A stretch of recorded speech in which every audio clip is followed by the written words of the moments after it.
दोस्तों, my name is Dharmendra Kumar Prajapat. और पिछले लेक्चर में हम डिस्कशन कर रहे थे आपकी क्लास 10th की जो मैथ्स की बुक है एनसीईआरटी की, उसकी एक्सरसाइज 1.1 के बारे में। पिछले दो लेक्चर में हमने जो क्वेश्चन एक तो 1 सॉल्व किया था और सेकंड लेक्चर में हमने क्वेश्चन 2 सॉल्व किया था। इसलिए एक्सरसाइज के अंदर टोटल 7 क्वेश्चन है। तो हम इसी तरह से कंसेप्ट के साथ में बाकी के क्वेश्चन भी सॉल्व करते हैं। तो आप बने रहिए, हमारे साथ में जुड़े रहिए, ताकि आपको मैथ्स को इसी तरीके से हम ईजी बनाकर जो है आपके सामने पेश कर सकें, ताकि आपको कॉन्सेप्ट को जो है लर्न करने में, सीखने में, फंडामेंटल याद करने में आपको कोई दिक्कत ना हो, आपको मैथ्स को रट के ना पढ़ना पड़े। तो स्टार्ट करते हैं हम हमारा नेक्स्ट क्वेश्चन।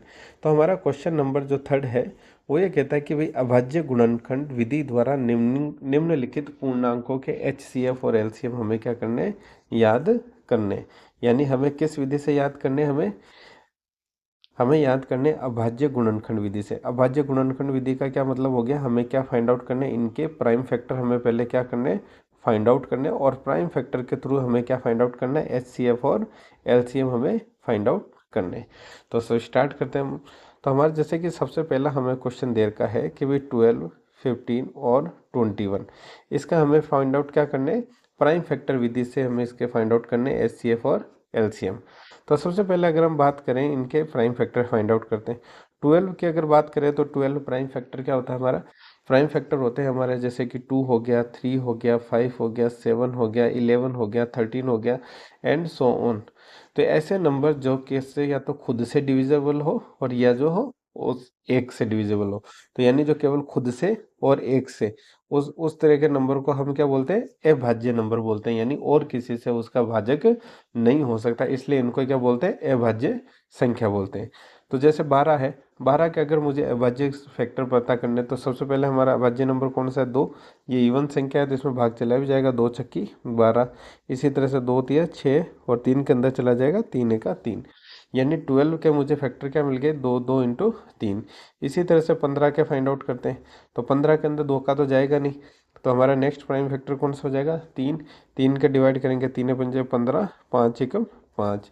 इसी तरह से बात करेंगे 21 के हम फैक्टर फाइंड आउट करेंगे। तो 20 फैक्टर में 2 का तो जाएगा नहीं, 3 का जाएगा, 3 7 जा 21, 7 1 जा 7। यानी यहाँ से हमें क्या पता पड़ता है कि 12 के हमारे फैक्टर कितने हैं, 2 इंटू 2 इंटू 3। इसी तरह से हमारे जो 15 है उसके प्राइम फैक्टर हमारे 3 इंटू 5। और हमारे 21 के जो प्राइम फैक्टर है वो है हमारे 3 इंटू 7।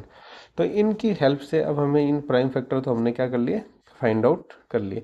इन प्राइम फैक्टर की मदद से मुझे क्या फाइंड आउट, यानी अभाज्य गुणनखंड की मदद से मुझे फाइंड आउट करना है एचसीएफ और एलसीएम। तो एचसीएफ की बात करते हैं सबसे पहले।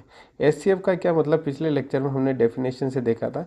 एचसीएफ का मतलब होता है कि ऐसा कौन सा हाईएस्ट हमारा जो है इसका प्राइम फैक्टर है जिससे कि ये 12 भी डिवाइड हो सके, 15 को भी डिवाइड किया जा सके और 21 को भी डिवाइड किया जा सके। जैसे कि हमने देखा इसके अंदर 2 है, लेकिन 2 हमारा जो है इसके अंदर 3 इंटू 5 में, यहाँ पे इसके अंदर 2 नहीं है, इसके अंदर 2 नहीं है। इसका मतलब 2 तो हमारा जो है हाईएस्ट कॉमन फैक्टर नहीं हो सकता। अब बात करते हैं हम 3 की। 3 हमारा 12 से भी डिवाइड, 12 को भी डिवाइड कर सकता है। 3 हमारा 15 को भी डिवाइड कर सकता है हमारा, और 21 को भी 3 जो है डिवाइड कर सकता है। यानी यहाँ से हम क्या कह सकते हैं कि हमारा हाईएस्ट कॉमन फैक्टर कितना हो गया, 3 हो गया। इसी तरह से बात करते हैं हम एलसीएम की। तो एलसीएम को हमने समझा था कि भाई एलसीएम क्या होता है, एलसीएम होता है कि भाई ऐसा नंबर जिसको कि अगर 12 से भी डिवाइड किया जा सकता है, 15 से भी डिवाइड किया जा सकता है, 21 से भी डिवाइड किया जा सकता है। यानी इनका मतलब क्या हुआ कि ऐसा नंबर जिसको 12 से डिवाइड कर सकते हैं, 15 से डिवाइड कर सकते हैं, 21 से डिवाइड कर सकते हैं। यानी उसके अंदर 12 के भी फैक्टर आना चाहिए, 15 के भी फैक्टर आना चाहिए और 21 के भी फैक्टर आना चाहिए। तो जैसे 12 के फैक्टर की बात करें तो 12 के अंदर इसमें हम क्या लेते हैं, हाईएस्ट जो पावर वाली वैल्यू ले लेते हैं। जैसे यहाँ पे 2 इंटू 2 2 बार है तो वो हमने इसके अंदर से 2 इंटू 2 ले लिया। फिर हमारा इसका एक हमने 3 को भी ले लिया। 3 यहाँ भी कॉमन है, यानी 3 से 12 भी डिवाइड हो जाता है और 3 से 15 भी डिवाइड हो जाता है और 3 से 21 भी होता है, तो 3 हमने ले लिया। इसी तरह से 5 है, ये 15 को डिवाइड करने के लिए ले लिया। इसी तरह से 7 है, वो हमने 21 को डिवाइड करने के लिए ले लिया। तो ये हमारा एलसीएम इसका क्या हो गया, 2 इंटू 2 यानी 4 इंटू 3 इंटू 5 इंटू 7। इसकी वैल्यू हमारे पास में कितनी आ जाती है, 420। यानी 420 हमारा क्या हो गया, एलसीएम।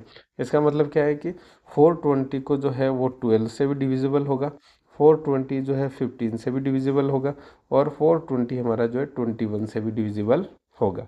कैसे आप देख सकते हो, 12 का 420 में भाग लगाएंगे क्या आएगा, 12 36, 6 बज गए, 12 पंजे 60, ये कितना हो गया 35 हो गया। इसी तरह से 15 15 दूना 30, 12 बज गए, 15 आटे 120, 21 दूना 42, यानी एक तरह से ये क्या हो गया एलसीएम। तो एलसीएम कौन सी वैल्यू होती है, वो लीस्ट कॉमन मल्टीपल होता है जिससे कि हम जो है इन तीनों वैल्यू को क्या कर सकते हैं, डिवाइड कर सकते हैं। और हाईएस्ट कॉमन फैक्टर क्या होता है, ऐसा नंबर होता है जिससे कि ये वैल्यू को जो है डिवाइड किया जा सकता है। तो ये हो गया हमारा पहला क्वेश्चन। अब हम बात करते हैं हमारे नेक्स्ट क्वेश्चन की।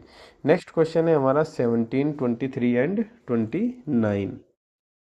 तो सबसे पहले हम इनके क्या करते हैं, प्राइम फैक्टर को फाइंड आउट करने की कोशिश करते हैं। अभी हमने देखा था कि ऑलरेडी 2, 3, 5, 7, 11, 13, 17, 19, 23 सोन, ये ऑलरेडी 17, 19, 23 सारे के सारे ऑलरेडी क्या हमारे प्राइम नंबर है। प्राइम नंबर का क्या मतलब हो गया, ये और किसी से डिवाइड नहीं होंगे, या तो खुद से होंगे और या 1 से होंगे। तो 17 का एक तरह से फैक्टर क्या हो गया, 17 का 17। इसी तरह से 23 का फैक्टर भी क्या हो जाएगा 23, 29 का फैक्टर भी क्या हो जाएगा हमारा 29 ही हो जाएगा। ठीक है, तो यहाँ से हमें क्या पता पड़ता है कि भाई अगर हम इनके फैक्टर देखें तो 17 को हम क्या लिख सकते हैं 1 इंटू 17। इसी तरह से 23 को क्या लिखेंगे हम 1 इंटू 23। इसी तरह से 29 को हम क्या लिखेंगे 1 इंटू 29। तो अगर हम तीनों की अगर हम बात करें और फाइंड आउट करना है हमें हाईएस्ट कॉमन फैक्टर, तो ऐसी कौन सी वैल्यू इन तीनों के अंदर है जिससे कि 17 भी डिवाइड हो सकता है, यानी 17/1 आराम से डिवाइड होगा, 23/1, 29/1। तो हाईएस्ट कॉमन फैक्टर यहाँ पे हमारे क्या हो गया 1 हो गया। अगर हम बात करें कि एलसीएम कितना होगा, एलसीएम का मतलब क्या हो गया कि लीस्ट कॉमन मल्टीपल, यानी ऐसी कौन सी वैल्यू है जिसको कि 17 से भी डिवाइड किया जा सके, कि जैसे सपोज वो वैल्यू x है तो x डिवाइड बाई 17 भी कंप्लीट मल्टीपल होना चाहिए। 23/x/23 ये भी जो है कंप्लीट इंटीजर होना चाहिए, कोई ना कोई पूर्ण वैल्यू होनी चाहिए। इसी तरह से x/29 ये भी क्या होना चाहिए, कोई ना कोई हमारा पूर्णांक वैल्यू होना चाहिए, यानी कि नेचुरल नंबर होना चाहिए। तो एलसीएम को हम कैसे फाइंड आउट करते हैं कि अगर कोई वैल्यू को 17 से डिवाइड कर रहे हैं तो यानी एक तरह से वो क्या हो गया 17 का मल्टीपल हो गई, तभी 17 से डिवाइड होगी।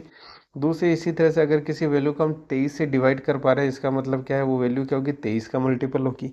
इसी तरह से अगर किसी वैल्यू को 29 से मल्टीपल कर पा रहे हैं तो वो वैल्यू 29 से मल्टीपल होगी। यानी ये वैल्यू जो भी होगी वो 17 से भी डिवाइड होगी, 23 से भी डिवाइड होगी, 29 से भी डिवाइड होगी। तो हमारा एलसीएम यहाँ से क्या आ जाएगा 11,339। इसको मल्टीप्लाई करेंगे तो क्या आ जाएगा हमारे पास 17 इंटू 23 इंटू 29, 11,339। ये हमारा क्या हो जाएगा, इसका आंसर हो जाएगा। नेक्स्ट क्वेश्चन की बात करें, नेक्स्ट क्वेश्चन हमारा 8, 9, 25। तो सबसे पहले हम इनके प्राइम फैक्टर फाइंड आउट कर लेते हैं। तो 8 का अगर प्राइम फैक्टर की बात करें तो 8 इवन संख्या है, तो 2 चौक 8, 2 दूनी 4, 2 एका 2, यानी एक तरह से 8 के हमारे प्राइम फैक्टर क्या आ गया 2 इंटू 2 इंटू 2, या इसको बोल सकते हैं शॉर्ट में 2 की घात 3। इसी तरह से अगर बात करें 9 की, तो 9 को क्या लिख सकते हैं 3 इंटू 3, 3 3 जा 9, यानी 9 के प्राइम फैक्टर हमारे कितने आ गए 3 इंटू 3 या 3 का स्क्वायर। इसी तरह से अगर 25 की बात करें तो 25 को क्या लिख सकते हैं हम 5 स्क्वायर, 5 एका 5, 5 25। तो ये 25 को क्या लिखते हैं हमने 5 इंटू 5 या 5 का स्क्वायर। अब इन तीन वैल्यू से मुझे फाइंड आउट करना है सबसे पहले तो हाईएस्ट कॉमन फैक्टर। तो HCF की बात करें तो इन तीनों के अंदर हमारा हाईएस्ट कॉमन फैक्टर है क्या। अब यहाँ पे देखो 2 है, यहाँ पे 3 है, यहाँ पे 5 है, इसका मतलब हाईएस्ट कॉमन फैक्टर हमारा कितना है 1 है। इसी तरह से LCM की बात करें तो LCM हम हमेशा कैसे फाइंड आउट करते हैं, जो भी हमारी मैक्सिमम पावर है किसी वैल्यू की और जितनी भी डिफरेंट वैल्यू है वो हम क्या कर लेते हैं कलेक्ट कर लेते हैं। जैसे यहाँ पे 2 है तो यहाँ पे 2 की मैक्सिमम पावर 3 है, इसी तरह से नीचे 3 है तो 3 की मैक्सिमम पावर 2, और इसी तरह से 5 है 5 की स्क्वायर मैक्सिमम पावर। तो ये हमारा क्या हो गया 8 इंटू 9 इंटू 25। इसको मल्टीप्लाई करेंगे कितना आ जाएगा हमारे पास में वैल्यू आ जाएगी 1800। ये हमारा क्या हो गया इसका आंसर। तो ये था हमारा क्वेश्चन नंबर 3। अब हम बात करते हैं हमारा नेक्स्ट क्वेश्चन नंबर 4 के बारे में। क्वेश्चन नंबर 4 आपको दिया हुआ है कि भाई HCF आपको जो कोई भी दो नंबर है 306, 657, इनका HCF दिया हुआ है 9 और हमें फाइंड आउट करना है LCM। तो हमने जब सेकंड क्वेश्चन हुआ हमने देखा था कि भाई LCM ऑफ हम कोई भी एनी दो number into HCF of any two number, वो क्या होता है उन दोनों नंबर के प्रोडक्ट के बराबर होता है। ये हम पहले देख चुके हैं। तो इसी विधि को हम यूज करते हुए क्या देखते हैं, हमें क्या दिया हुआ है HCF दिया हुआ है, A और B दिया हुआ है, हमें फाइंड आउट क्या करना है LCM। तो LCM ऑफ 306, 657 इक्वल टू क्या हो जाएगा हमारा प्रोडक्ट ऑफ दोनों नंबर 306 इंटू 657 डिवाइड बाई हम इसको क्या कर देते हैं 9 से, यानी कि जो हमारा हाईएस्ट कॉमन फैक्टर है उससे डिवाइड कर देंगे। तो जब हम इसको सॉल्व करेंगे तो हमारे पास में वैल्यू क्या आ जाएगी 22338। ये हमारा इसका क्या आ जाएगा आंसर आ जाएगा।